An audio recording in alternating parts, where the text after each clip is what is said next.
Hello, you're listening to Lists and Other Things That No One Asked For with Jesse Barbin, your weekly mini podcast about books, movies, TV, growing up, etc. Thank you for listening. Alright, today's episode is going to be a classic, in air quotes, episode.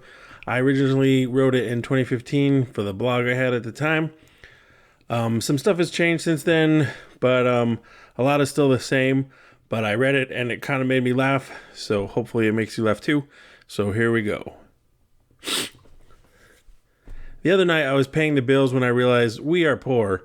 Not like super poor, like people who are born poor and have all the odds stacked against them and will most likely always be poor, but more like moderately poor with an option to be comfortable someday in the future. I went in to tell my wife that we are poor, but she already knew.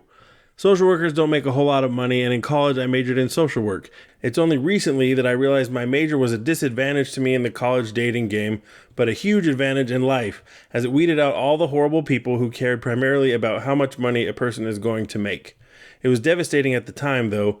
There were a few times in college where a girl broke up with me and said something to the effect of, "We should see other majors. I mean people." And then she'd go off and attach herself to some pre-med dude. Brutal.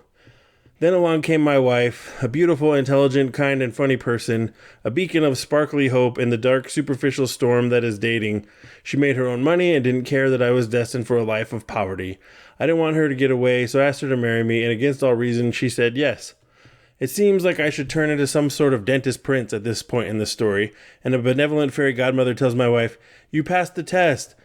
Because your heart is pure and you married for love and not money, you now have tons of money because your new husband now owns 3 dental practices in a town where high fructose corn syrup is plentiful and floss is scarce. Stop working so hard and go spend up all that cavity money." But no, still a social worker and still not making a ton of money.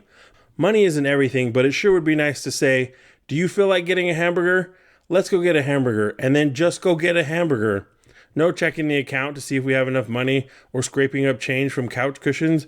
Just getting a hamburger, man. It would be nice to not live with the constant low-level anxiety that comes with struggling financially. Like when the car makes a weird noise or need brakes, it's a crisis.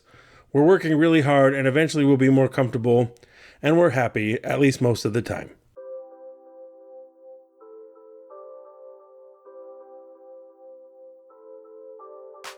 Thank you for listening to Lists and Other Things That No One Asked For. If you have a suggestion for a list or an idea you'd like me to talk about, please fill out the Google form in my bio and I'll get to it. I'm available everywhere at Jesse Barbin, new episodes every Monday.